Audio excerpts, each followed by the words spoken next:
Usa ka pagtuo, usa ka tingog, usa ka katawhan.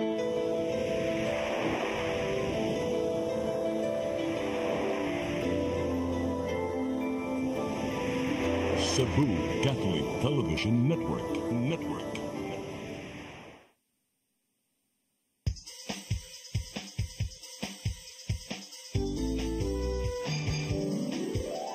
Hello Cebu, maayong buntag. Naksunta ang kahayag nga nagsugid sa matuod, kadagan sa panghita po. Hello Cebu, maayong buntag Pinoy.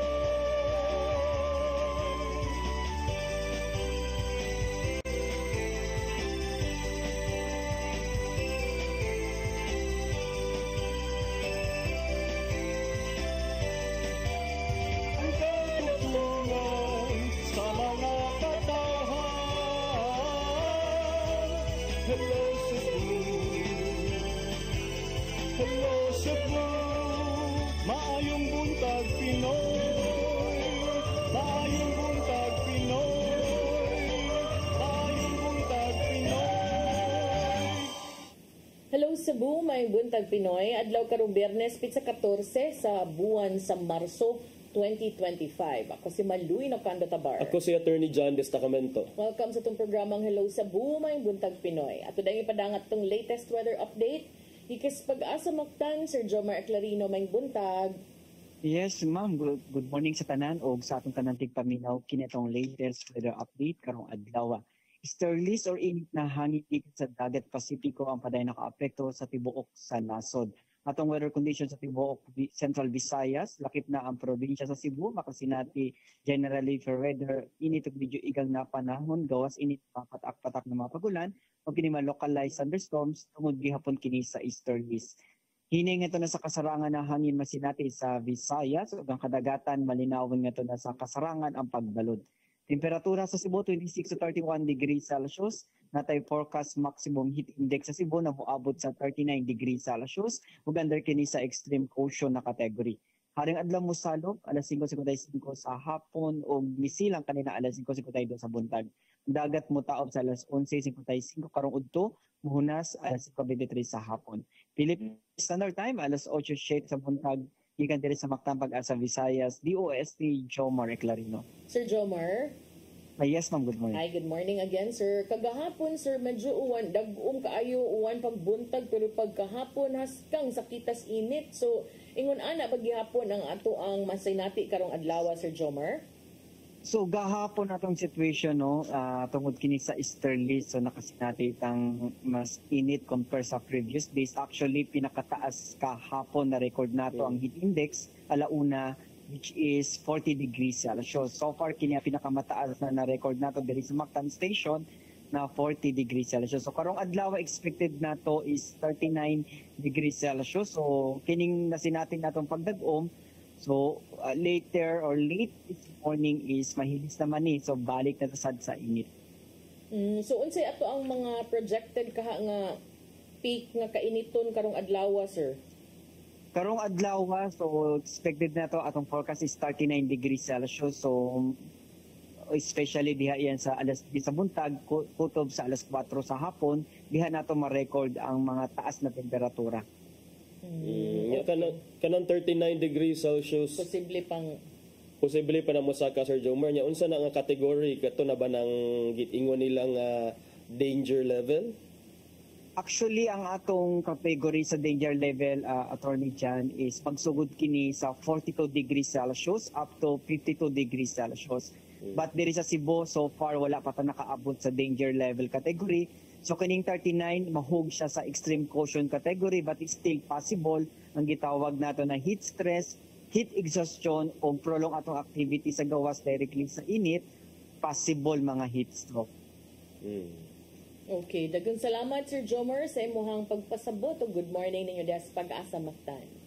Okay, isa pa yan, Ma'am Palmo o Attorney Jan, daghang salamat o good morning sa atong tanan. No, nandigid mo ang kumpiyansa lagi basta mo tungtong na nag 40 mapataw man or Ayo. higher or panahon nilikoy man Mapataw man o Init. sa man mapa. init kayo Init day kagahapon. init kayo so kagahapon Okay. Oh. so to initial gani nga ato lang ning giklaro ha because to set the kuan baton nga kagahapon ang pag-asa ningon 37 ang ilang nakit-an so far. But iabot siya 40. 40. So karon ang giingon ni Sir Jomar 39, dili man na ingon nga mahadlok ang panahon sa pag-asa mo 39 lang to kay ingon ra ba si kuan. Sir Jomar, di ba? So posible sa siyang musaka pa. Yes. So kung init kagahapon I guess mas init karon. Oh, so magmatngon ta anda mo payong anang tabon gyud no nya dress lightly kay kagahapon kadiyot ra kay ko nabuwad attorney kay igor akong nanaog sa sakyanan na ako'y gipalit sa Watson so naragis tungod nakaingon ko sa kitas Pagpapahit na ang kainit. mamahit so mag careful mo especially katong mga magmotor magbisikleta maglakaw-lakaw din especially sa mga bata hydrate gyud. Okay, so attorney arita sa atong front pages kay makalimtan niya ni nato. Malamang. Ari magtang sugdan sa Sunstar Daily. Sa Sunstar Daily, Duterte to supporters, don't worry about me. Sa Super Balita, vlogger nagselos nanunggab.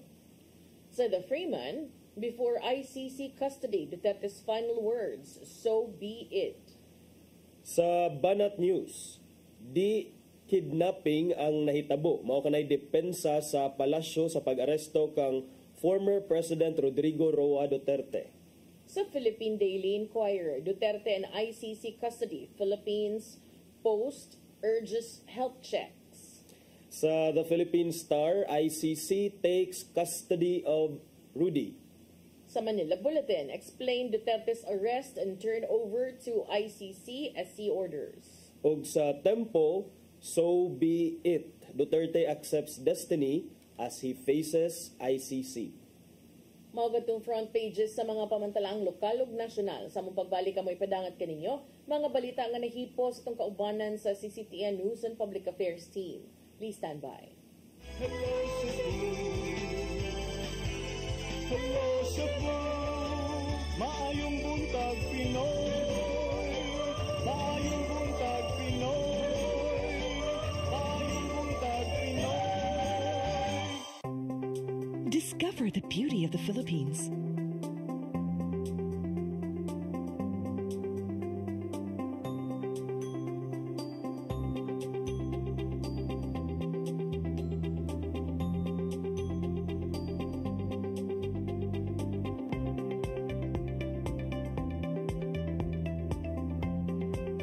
With Philippine Airlines, the country's flag carrier.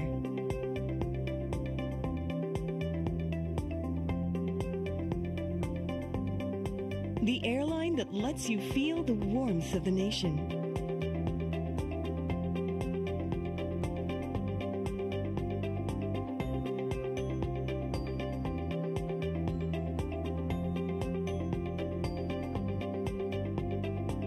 Mabuhay!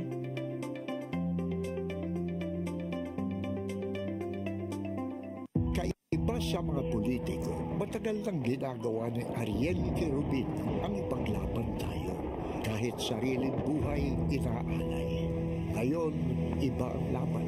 Pero tuloy ang misyon ni Ariel Quirubin, ang ipaglaban tayo. Kung medalya ang sukatan at hindi pera, si Ariel Quirubin ang ating bayani na karapat dapat sa Senado. Pag may Ariel Quirubin sa Senado, may bayani tayo sigurado. Hello Cebu, hello Cebu, maayong buntag Pinoy, maayong buntag Pinoy, maayong buntag Pinoy. Balik sa Hello Cebu, may buntag Pinoy ug karon sa atong mga balita. Nagunas itong mga balita karong buntaga, International Criminal Court mihangop sa nahimong pagkasikop kang kanhi Presidente Rodrigo Duterte aron atubangon ang crimes against humanity. Maayo ra ang kondisyon sa kanhi opisyal sa diyang niabot siya sa Netherlands. Ang kasayuran ihatod ni Crystal Joy Felerca. Miabot na sa The Hague, Netherlands si kanhi Presidente Rodrigo Duterte aron tubagon ang kasong crimes against humanity. Gidala na siya ganihang kadlawon sa The Hague Penitentiary Institution sakay sa usa ka itom nga sakyanan. Gisugat siya sa mga supporters ug nanawagan nga ibalik na sa Pilipinas ang kanhi Presidente. Gikompirmar sa International Criminal Court ang pagkasikop ni Duterte dinhi sa Pilipinas, pinasikat sa ilang warrant of arrest. Tungod kini sa giingong pagpamatay sa mga drug suspects aron lang hingusgan ang giyera batok sa drogas ato sa pangatungdanan ni Duterte. Maong gihulagway ni ICC Prosecutor Karim Khan nga makahatag kini og paglaom ilabi na ngadto sa mga nangaamong sa dugoong kampanya kaniadto. Many say that international law is not as strong as we want, and I agree with that. But as I also repeatedly emphasize, international law is not as weak as some may think. When we come together, when we work, when we build partnerships, the rule of law can prevail, warrants can be executed. Ikumpirmar usab nga sa embahada sa Pilipinas sa The Hague nga giandam nila ang pagkustudiya ni Duterte sa mga otoridad. Apil na ang baga nga sinina aron dili maapektuhan ang panglawas tungod sa bugnaw nga panahon. Sa gawas sa ICC, nag-abot usab ang mga kritiko ni Duterte aron ipanawagan nga angayan siyang manubag sa iyang mga kasalanan. Bisan pa man sa nahimong gidangatan, maayo pa ang panglawas sa kanhi Presidente ug nakahigayon sa pagpadangat og mensahe sa iyang Facebook.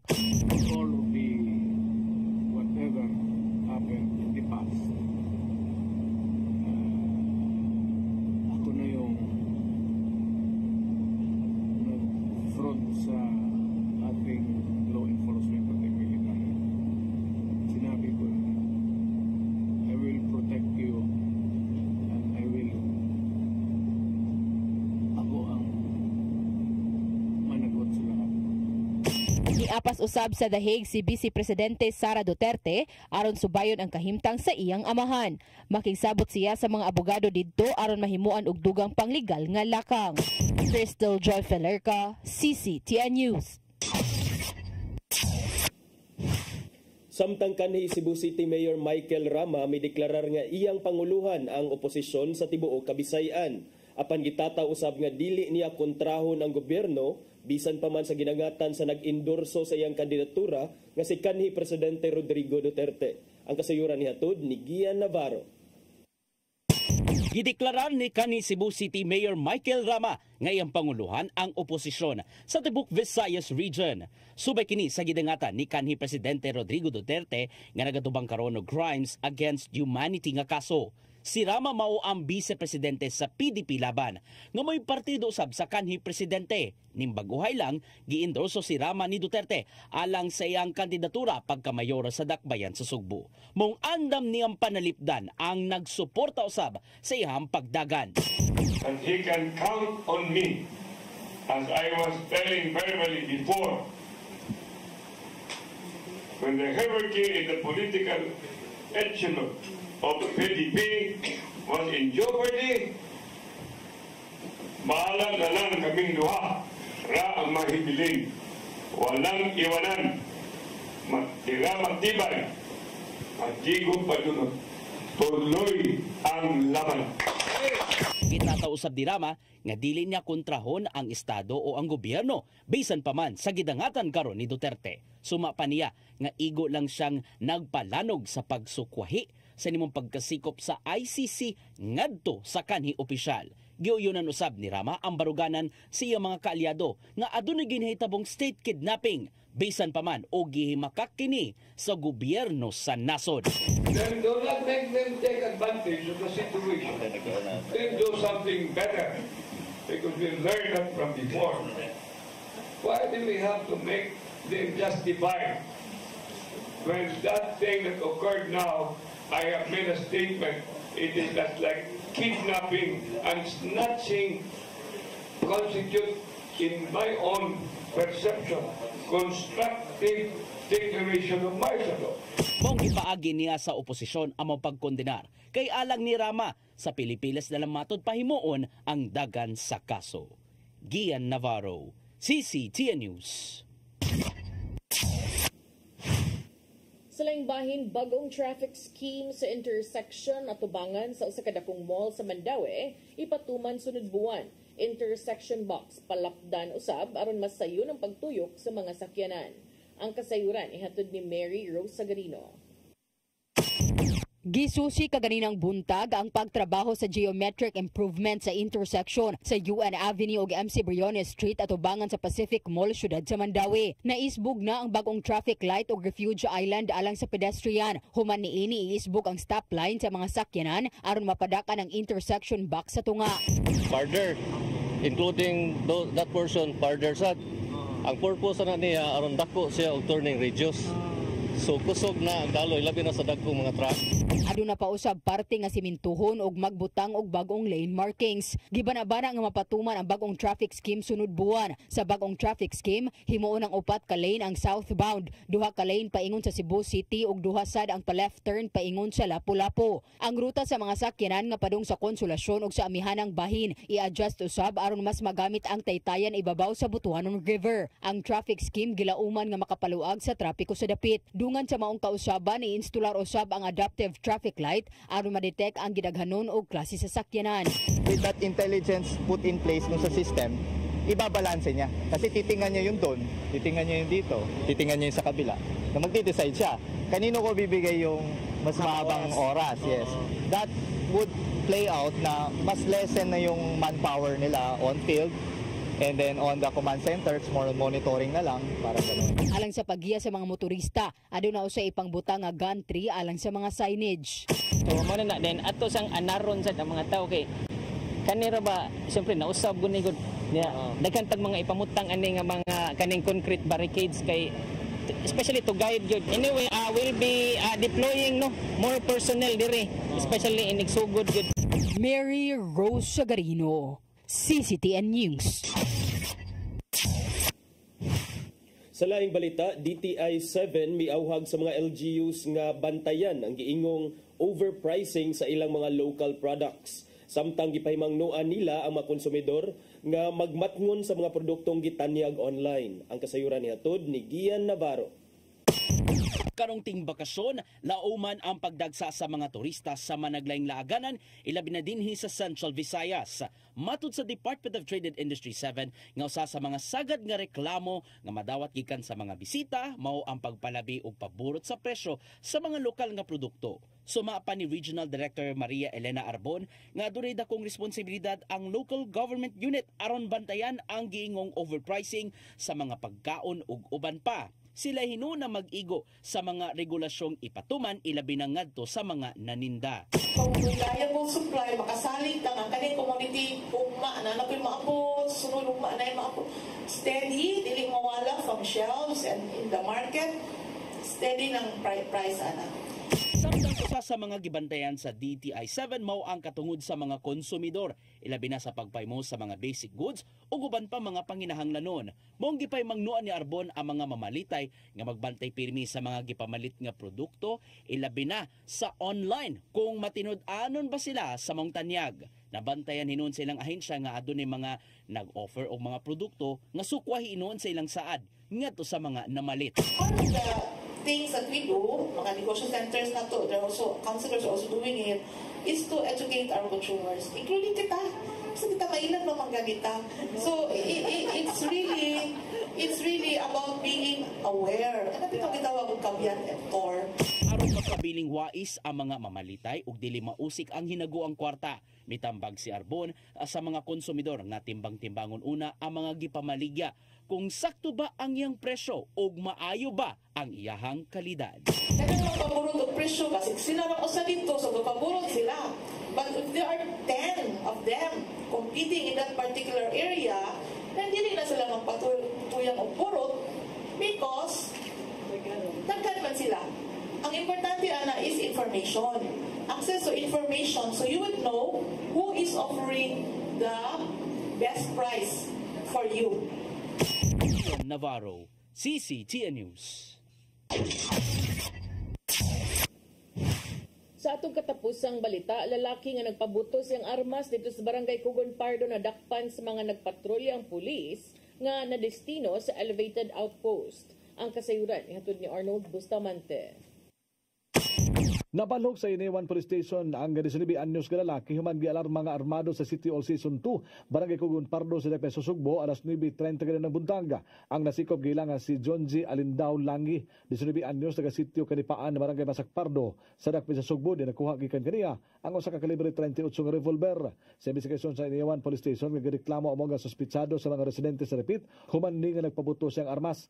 Pagka alas 9:20 sa buntag, mibalik matod pa kini sa mga lugar o gialarma nga armado. Human makit-i sa mga tao nga nagbitbit og armas. Dali nga may responde ang duha ka mga pulis nga niadtong tungura nagpatrolya sa area nga nadestino sa elevated police outpost nga nabutang sa Kugon Pardo nga sila nga police patrolman Agustina Cayetano og police patrolman na Jerwin Taylaran og malampuso nila ning ipangdakop sigon sa mga mulupyo sa lugar nga giila nga bagi sa mga suspitsado ug dili kini mahadlok nga magdala-dala siyang armas ganit dunay panahon nga maniun kini sa mga batan-on. Sa investigasyon sa Inewan Police Station nga si Police Master Sergeant Alfredo Macabudbud mibutya nga sigon sa pamahayag sa suspitsado nga nagmaoy matod pa kini tungod kay gibuli siya sa iyang mga barkada. Tugunan ni niuli siya silang balay ug mikuha siyang armas aron bawsa ang mga batan-on nga nagbugal-bugal kaniya apan wala matod pa niya kini makit-i nga mahinungdan nga nagpabutos siya sa dala niyang armas makaduha kay gayon. Wala man ni siya kanang nagmaoy siya ba kay gibuli siya sa mga barkada nga kasi plano na manimaos ba kadaghan armas siya o sa kita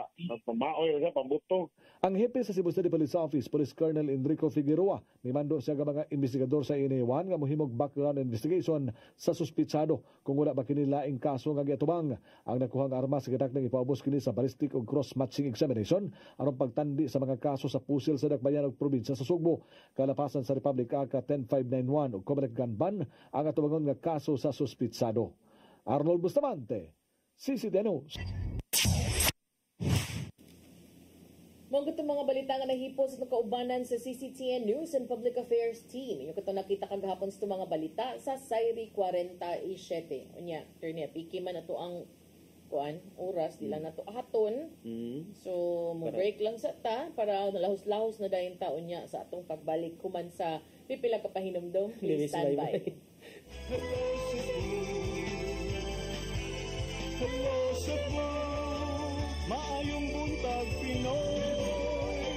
Maayong buntag Pinoy. Maayong buntag Pinoy. Discover the beauty of the Philippines.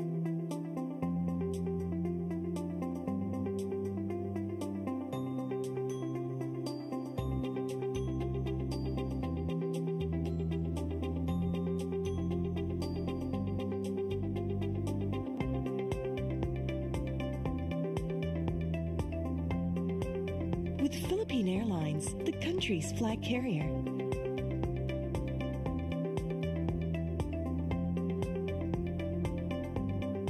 The airline that lets you feel the warmth of the nation.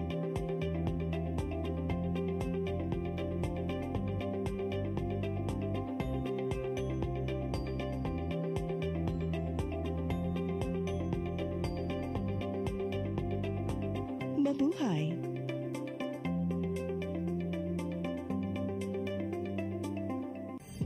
Ito ang programa kung saan magko-collaborate ang ating mga ozone na doctors para ibahagi ang kanilang kaalamang medikal. I believe with all my heart that the Lord is allowing us to understand that He's the one who are extending this life and we have to take care of our life. Yes. Matag episode, among ipaambit ninyo ang mga healing testimonies. Every day, pag gising mo, iisip ko kung ilang taon na lang yung katagal ko, yung ganun. This is your path to a new start. OzoneMed Wellness Clinic New Start. Napapanood every Saturday, 8 to 9 a.m. Og ang replay airing matag Miyerkules, 1:00 hangtod 2:00 sa hapon. Dinhilang sa CCTN Channel 47.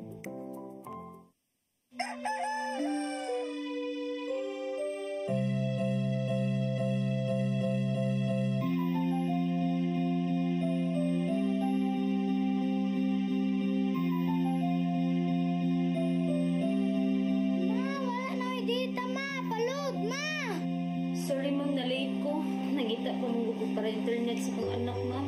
Ay, wala na yung problema. Sinisibo. Sinisibo. Sinisibo. For your internet connection. And for the signal of your cable TV. So fast and straight the transmission.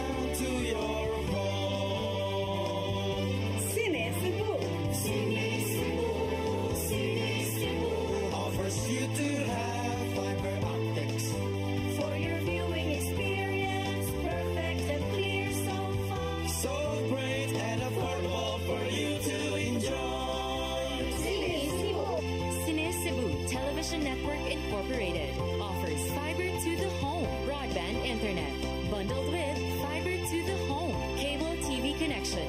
Cine Cebu Television Network Incorporated, with its operation in Metro Cebu and the whole province of Cebu soon. And affordable for you to enjoy. Cine Cebu. Hello Cebu, hello Cebu, maayong buntag Pinoy, maayong buntag Pinoy, maayong buntag Pinoy. Balik ta sa Hello Cebu, maayong buntag Pinoy. Sa ato mga pag-isgot-isgot karong buntaga ato gihapong hisgutan ang mga updates kabahin sa pagkasikop ni kanhi Presidente Rodrigo Duterte, partner, ang pangutana sa kadaghanan kinsay sunod. Nya matud pa sa kining kuan ICC Assistant to Counsel nga si Cristina Conti nga posible nga si silang former PNP chiefs Bato de la Rosa ug Oscar Albayalde mao'y mosunod sa ICC arrest list. Kay although wala niya panganli pero maingon siya nga dunay duna man kunoy tulo ka mga tawo ang nanganlan didto sa original complaint that was filed before the ICC in 2017 or in the documents received by the ICC. Nya wa may lain didto ginganlan si kanhi Presidente Rodrigo Duterte, si PNP chief at that time Senator Bato de la Rosa, og si when he became a senator gipulihan man siya ni former PNP chief Oscar Albayalde. Throughout all of this ba, even with all of these things, ang pinakasakop sa circle ni Presidente Duterte nga wa ra gyud na appeal aning mga ani is Bongo only, no? Bongo, yes, tinuod, partner. Diba? Did you notice? Oh, yes, I've noticed, partner, nga wala dyan na-mention ang wa siya na-mention, wa siya na-file a case. Even in the transactions, ma-mention yung name. But if you say participation, you wouldn't be able to pin him down. Correct, partner. I have also noticed that. So, mo na, partner, nga karon si all eyes are on Bato de la Rosa na sad karon. In fact, murag nangayo ni siya og pakitabang sa Senado, partner, murag gusto niya nga i-invoke niya ang iyang legislative immunity nga. Yeah, but kanang nahibong ko na attorney because that came later man, no? So earlier yesterday, nagawas mong good nga niingon si Senator Bato de la Rosa ni atong Miyerkules nga andam siyang muuban ni former President Duterte kasamtangang natanggong dito sa Hague Penitentiary Institution sa Scheveningen Prison sa the Netherlands. Niingon siya sa usa ka Facebook post, "If all legal remedies are exhausted and still justice is to no avail, then I don't want my family to suffer from cops looking for a heartbeat. I am ready to join the old man, hoping that they would allow me to take care of it." And then, di ba ni Ana tagahapon sa buntag attorney nga, pakpak ta, uy. Kay, that's better, kay at least naantay kauban dito, no? I mean, for all the charges na yang angay atubangon, angay tubagon, the fact remains nga idara na ang kanhi presidente, and wouldn't it be nice to see a familiar face, one who can speak his kanang language, who knows him so well. And so gahapon, nibilib ko ni Senator Bato de la Rosa, pero unsa naman ni karon attorney? Sang a different tune kay nangayo man siya temporary protection from the Senate as he faces the possibility nga pwede gid siya ipa-aresto sa ICC. So matod pa nga si De La Rosa is believed to be the next in line sa warrant of arrest niya karon gusto lagi siya nga mangayo og kining pakitabang sa Senate through the Senate President Francis Escudero nga may ulang i-cuddle siya or hatagan siya refuge should the ICC issue an arrest warrant against him. Pero again, kini siya ang kana manggong legislative immunity kana well, they enjoy legislative immunity for mga crimes nga the penalty is more than 6 years, but that is under our constitution. But kini manggod, this is not a domestic case. This is an international law case. This is an international case by the International Criminal Court. So the provisions in our constitution may not apply in that case. Kay para raman na sa mga well, ang lingua man gyud sa constitution kay it's para gyud sa mga crimes magani ang gigamit.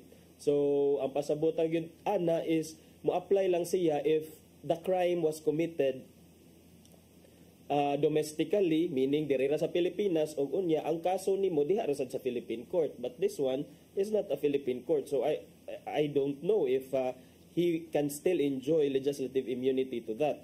And also partner, matod niya nga hanggat kaya nga niya, mo lagi to sa ni lain na sad siya og kuan ron tenor, hanggat kaya nga niya, hanggat kaya ng Senate President na kupkupin niya muna ako, hindi niya muna ako i-surrender kung may warrant of arrest, kung may session kami. I hope respetuin din siya ng executive branch of government kasi mayroon naman yan na ganoong protocol.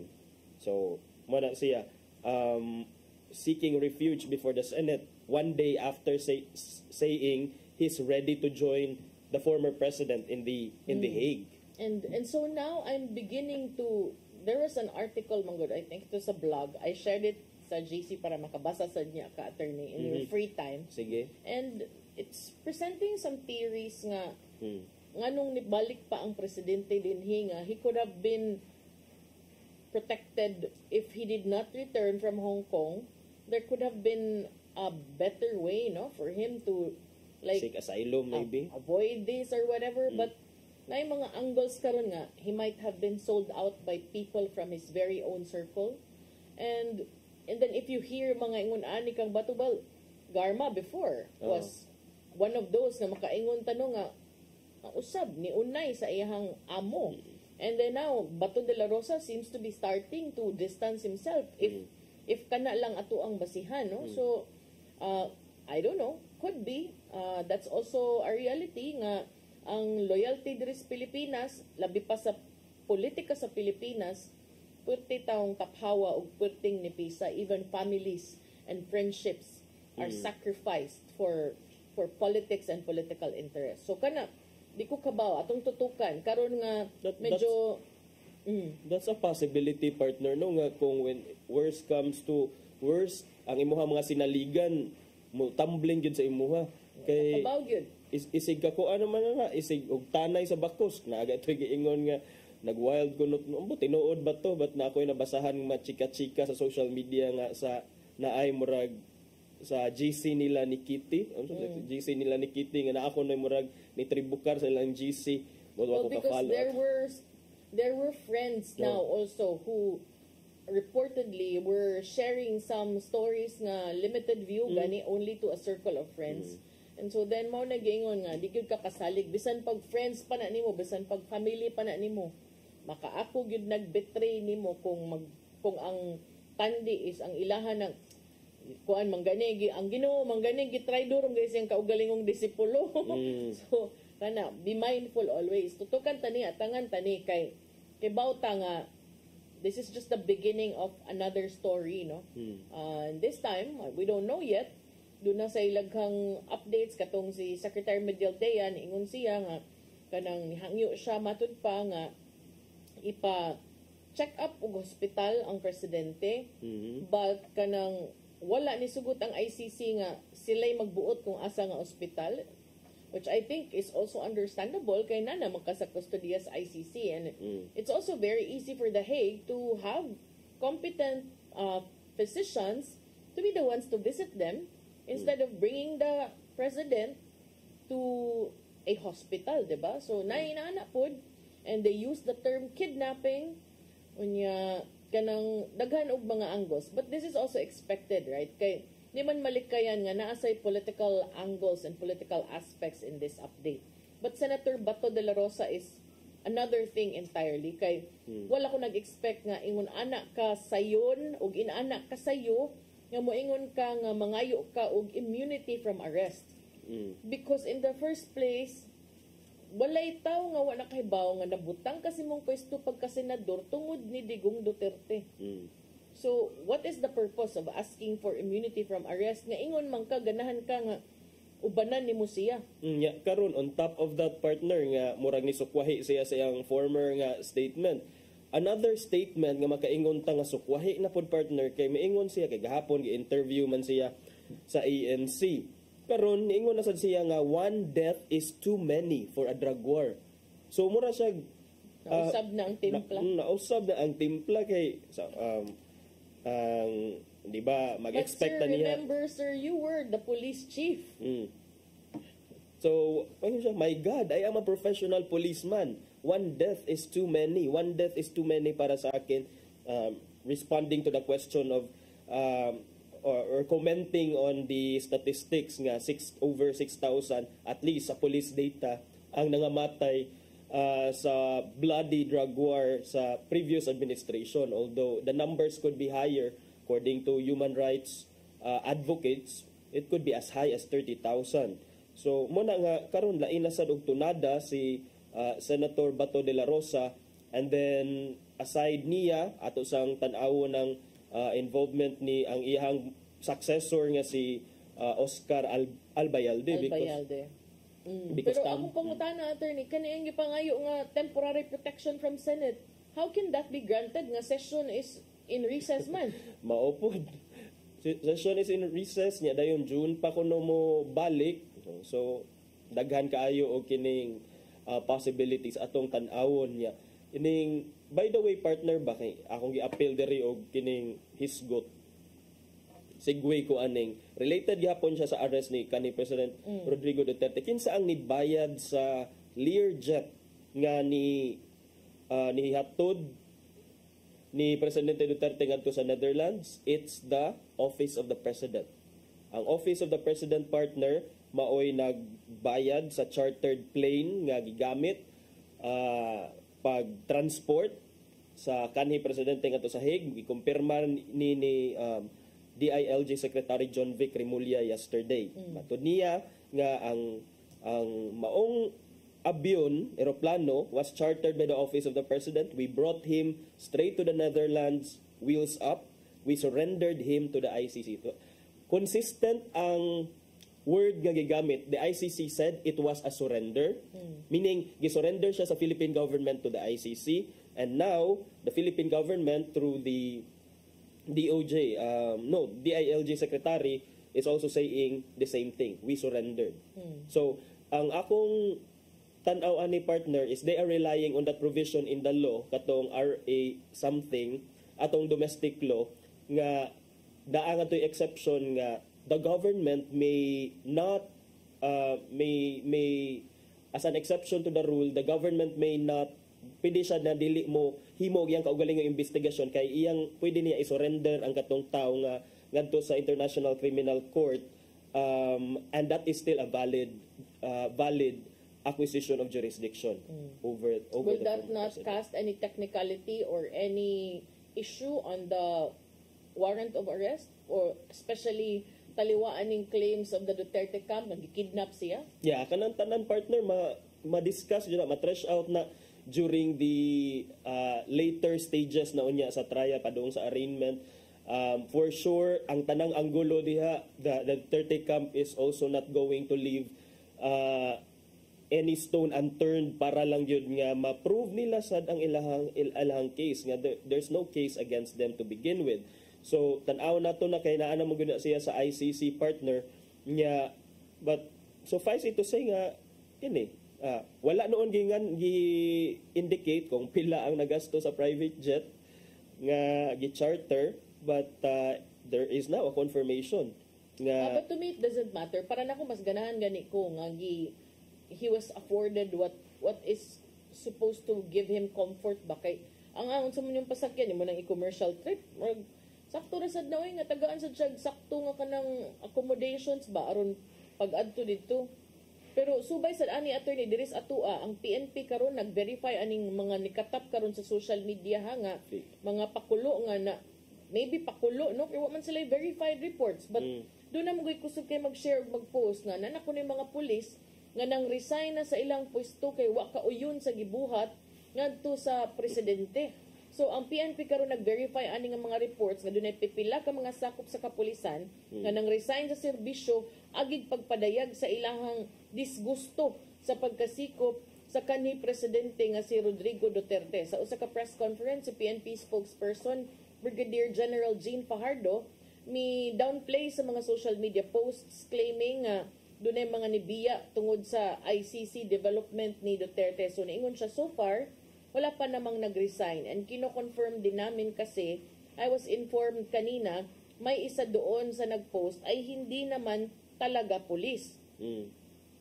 Fajardo, however, reminded police personnel that while the organization respects each of its members' religious and political beliefs, there are certain ethical standards and norms within the PNP that should be observed in a bid to maintain its non-partisanship. She said the PNP has an existing grievance mechanism where policemen can express their sentiments. Naingon siya again, we respect their views, but in airing these views while you are inside the PNP, short of saying you are being partisans already and then hindi yon sa tingin namin tama, bagamat may karapatan sila sa kanilang mga views, hanggat miyembro sila sa PNP, there are certain limits in expressing their views. As long as they're members of the PNP, they should observe some policy on airing their sentiments on social media. However, Fajardo warned the public against misinformation and disinformation, especially on social media. Samtang si AFP spokesperson Colonel Francel Margaret Padilla i-clarify sa mga reports of AFP personnel resigning in support of Duterte remain unverified. Ingon siya nga ang AFP pabiling professional, unified and non-partisan, committed to the constitutional mandate of defending the nation and serving the Filipino people. So, isa na malikayan, no? Kay sa mga inaanang updates, pero para na ko sakto, mas mobilib ko. Kung waka kauyon, parihara gudanang sa balay og waka kauyon kay init na kang kusina, gawas ka. Oh, pero ang imuhang mga benefits ana nga sayang kay tanan nga naana ka sa gobyerno, but still that's your right. Kung di ka gusto sa protocol, sa rule diha sa inyo nga dili pwede maka-express sa inyong views against the government, well, you're working for the government. You're a government officer or a government employee, and now you want to attack the government under the guise of freedom of expression. So in ana sa kinahanglan sa nimo siya i-balance, because na para ba imong tsapa, na para ba imong uniforme, parehagod sa mga maestra, daghan man ni-express nga, ay kakapoy sa live sa maestra, kay gusto na gyud unta mag-post sa Facebook, pero dili gyud mi maka-post in town because there are existing circulars, memorandum, and there's also a law about ethical standards and about non-partisanship. Yeah. Pero be mindful lang of what you do, kay think of your future, and if kani ba imuhang gusto gyud kani lagi nga tong pagdapig sa politika mura ra nig relasyon kanang una-una timbang-timbanga before ka mohimo og tukmang action aron di ka magmahay pohon. Di ba? Kana. Yeah, in addition ana dunay posibleng kaso sad nga atubangon ang asawa ni kanhi presidente. Ikaduhang asawa ni kanhi presidente Rodrigo Duterte kay matud pa kuno for supposedly hurting a policewoman during a standoff. Ang police nga nasamad ang agtang kay bato niya cellphone. Okay. Ang katunang pagkuan ba, karambula nila ba? We are referring to Hanelit Avancenia, partner, the common law wife of former President Rodrigo Duterte, nga matud pa sa PNP, doon na kaso nga direct assault ang giandam against Avancenia, kay nakuha ko ni siya sa video nga nang hapak sa usa sa mga personnel sa mga police diha sa gihapak katong giingon gihapak ang ulo with a cellphone. The police officer was hurt and got injured and will file a case matud pa. So, well, mga linugdangan sa tanan murag ni nang gamot ng kinsa bisag kinsa na lang ang from the Duterte side ang masampulan o ma-filean og kaso. Hindi man sa magduha-duha ang police. But if this really happens, especially nga the police are saying this was caught on cam, murag kuan sad. That's sa man ni. Katong video pagkuan. Mao ni video. Mao na yung asawa. So and then katong si IDJ chief si Torre, kalma raman siya, ningon siya nga katong gibalik ka siya sa anak ni Kitty, ningon siya kanang okay ra na anad nako, ingon ana gyud na. Well, I guess trabaho raman sad to niya. So man sad ninyo na Do you think he's acting upon himself? No, he's acting upon orders of whoever is in authority. Parehas good sa inyo ang time sad good. Do you think everyone wanted to kanang implement o plan tukhang dili oy daghan tag mga kailang mga pulis nga mag-uol sad but wa sila choice nga naman. They have to follow orders. Mo biya na ang kuan. Mo biya na ang militar, di ba? Kinahanglan ka motuman sa unsay isugo nimo. Yeah. Yeah, ako nabasan kalit ko ining headlines lagi ICC won't touch even a hair on you. Marcos allegedly assures Bato. Ni ang na kuan di. So sa side sa di Presidente Marcos ni kuan kuno siya ni promise siya nga si Senator Bato that he would not allow the ICC to lay a hand on. So man i-touch nga hair, nga wa man ay hair si Bato. Mao gani ni katawa ko ani kini lagi mga headline writers pero clickbait. Following Duterte's arrest for crimes against humanity, De La Rosa said he felt betrayed. I was expecting that if you are the chief executive, you should stand by your word. But right now, we feel betrayed. We feel betrayed because he personally told me in Malacanang, not even a hair on your head, Bato, will be touched by the ICC. Ano sa man to? May pasiguro yung buot at to. Maayo pasiguro ng buot at to. That's reality. That's reality. Yeah.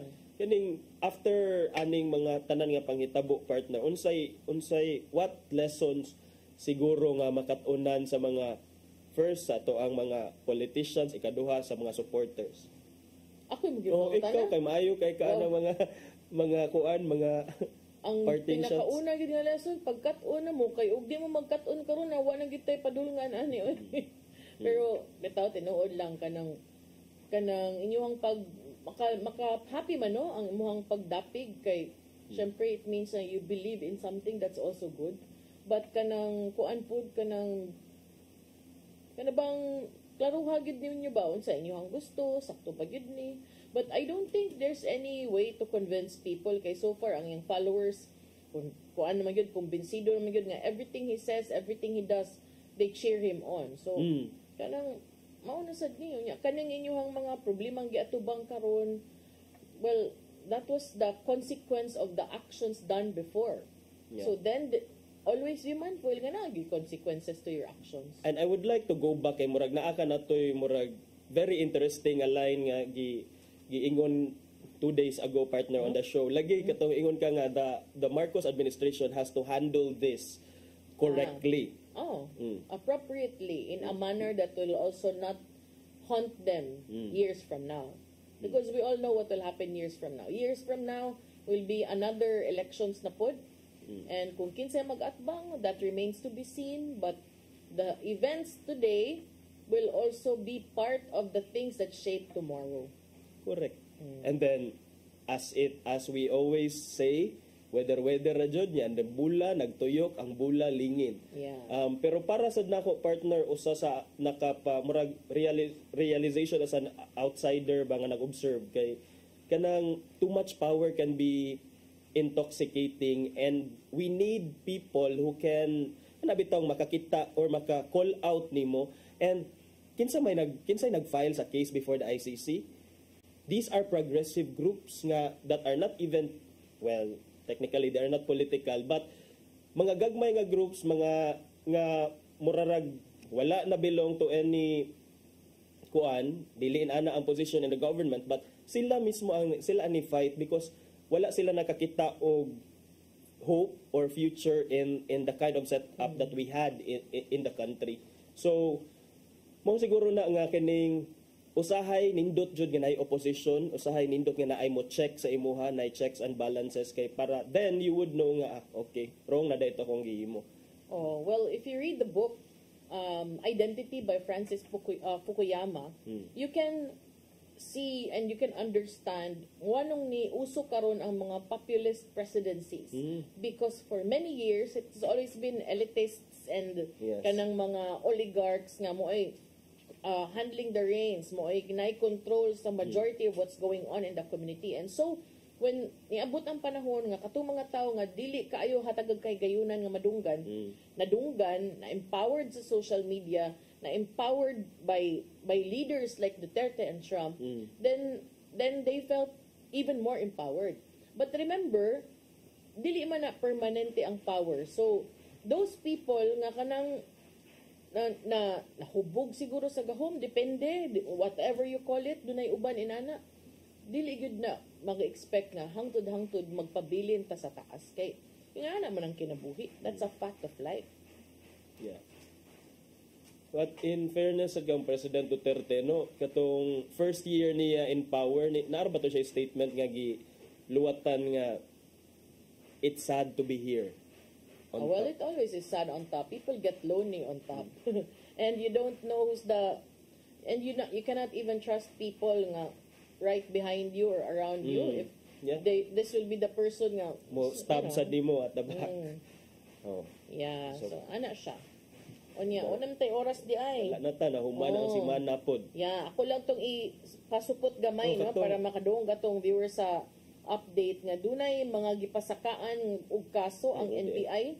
13 ka mga pagkor quote-unquote enablers. Gipasakaan nila kasong human trafficking batok sa 13 kasakop sa Philippine Amusement and Gaming Corporation kay ilang gi-enable matud pa ang mga trabahante adtong Pogo Hub sa Bamban, Tarlac to conduct scamming activities. So, basig nagtuo mo nga sa kagubot ani karong kalibutan atong Pilipinas, nakalimtan na ning Pogo, so nagpadayon pa nya ang nakasakit kay kani sila mga empleyado gyud sa Pagcor nga ang trabaho unta mo pag-monitor sa day-to-day operations adtong Zunyo 1 technology apan wa sila gihimo aron hunungon ang mga illegal nga kalihukan. So matud pa sa nagpasakag kaso nga gitugutan and at some point giauhag pa ang scamming operations. 13 ni Pagcor officers unya wa diha ang Pagcor president mao ni gipang pasakaan as Pagcor bingo monitoring staff samtang ang uban compliance monitoring agents. So kana siya nagpabuta-buta unya karon napasakaag kaso. Ano tay oras ito ipadangat ang giandon ni Tatay Dodong nga niyang pulong ug kinabuhi.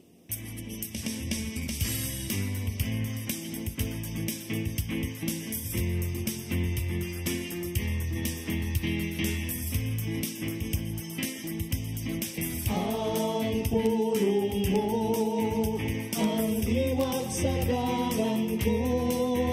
Hail Mary, full of grace, the Lord is with you. Blessed are you among women, and blessed is the fruit of your womb, Jesus. Ang paglitok nini, tamis kayo alang kanato mga Katoliko. Maman gani nga ang pag-ampo sa Santos nga Rosario, gihimong devotions sa tanang mga Katoliko. Why do we pray the Hail Mary? Wa kita mag-ampo nga kang Maria. Kita naghangyo kaniya, ngay ampo kita niya. Dako kayo ang role ni Mary sa atong kalwasan. Kay diya kini magsugod siyang pagsugod sa kabubuton sa mahan. Sa Lucas 1:38 nagaingon, ningon si Maria, sulugon ako sa Ginoo. May tabo unta kadako ang imong gisulti. Mao kini ang oras nga si Kristo miabot diha sa katawan. Busa dili mahimo isalikway nato si Maria. Paghimo ni Jesus nga bino sa tubig, gihimo kini niya tungod sa hangios ni Mary. Kini mo igong kamaturan nga si Mary ang lamang sa atong pagtawon o demosyon. Tungod kay siya, inahan sa atong mahal nga si Kristo. Busa sa imong pag-ampo sa pitaw usab si Mary, pinagi sa paglitok din. Holy Mary, Mother of God, pray for us sinners, now at the hour of our death. Amen. Maigsoon, o kini ang pulong nga naghatag karatugiya kagadama. Magampo kita.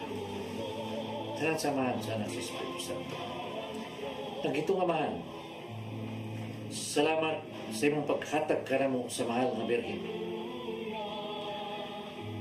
Salamat na siya niya uban kanamo nga among gihimusan ngayon. Kay kung wala si Mama Mary, walay makapahimanglo kanamo kung kami na isalaan nga sa among dalan. Siya isip among inahan ang kanunay nasa among kiliran nga maghatag kanamo og giya ngadto padulong sa imong bugtong anak ka Jesus. Amen. Mansamahan sa Espiritu Santo.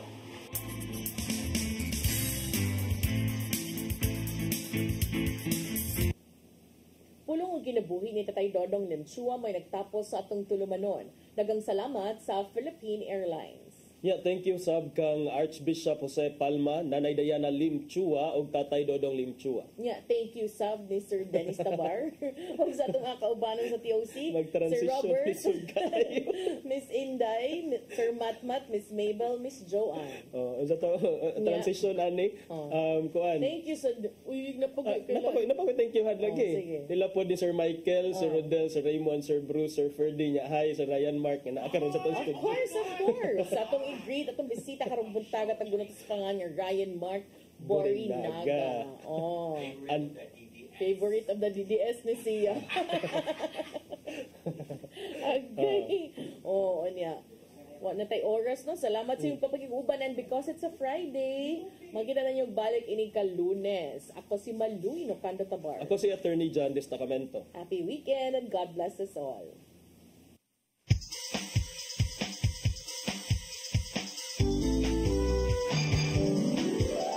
Hello, Cebu.